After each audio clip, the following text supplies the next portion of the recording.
How can young people in KMC actively participate in local governance?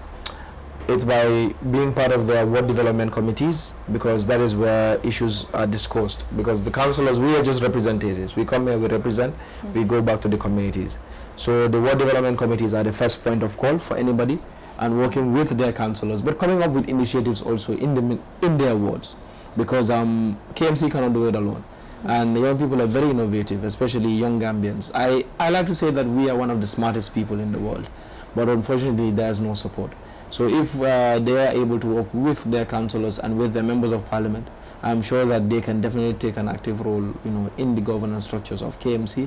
But local government is the start point of governance, and a lot of people don't understand this. They look low upon it, but it is where it really matters. It is where the grassroots are.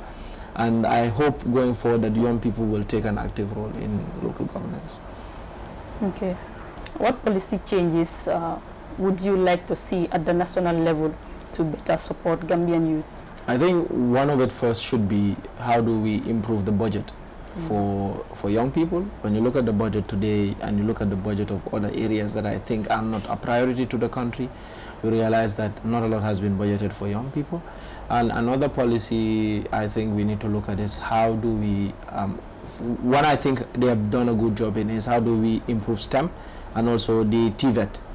Since Prof. Gomez became Minister of Higher Education, we have seen a big focus on TVET. I've said that a country cannot develop without its skilled people. For you to be able to interview me, someone had to build the camera. Someone had to build the mobile phone that we could communicate on. These are people with skills. After the Second World War in Europe, they had the era of reconstruction. People with skills were the ones who built Europe. So it's the same thing that we need. We need an era of construction here in the Gambia, and until we build people with skills, it's going to be difficult.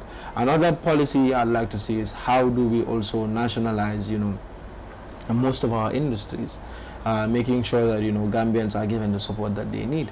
You go to other countries, for example, you cannot own a company 100% as a non-indigent, because you need to have partners from that country with whom you will be able to build a successful business. Here you look at it today, most of the businesses are not owned by Gambians. Two, it makes it difficult because then there's capital flight.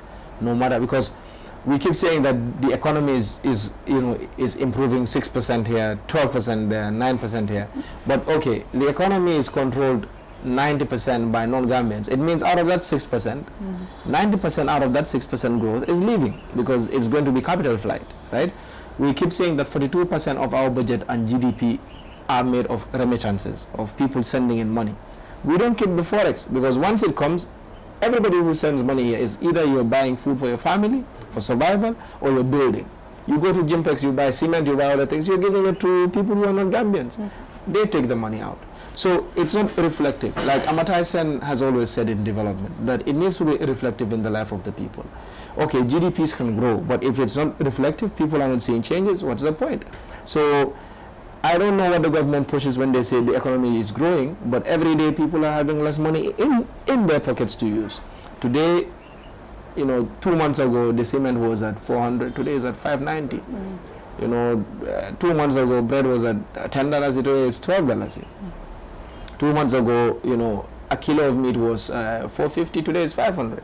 So these are all things that I think the government is not really focused on. And economics is not rocket science. It's all about demand and supply, and how do you regulate that.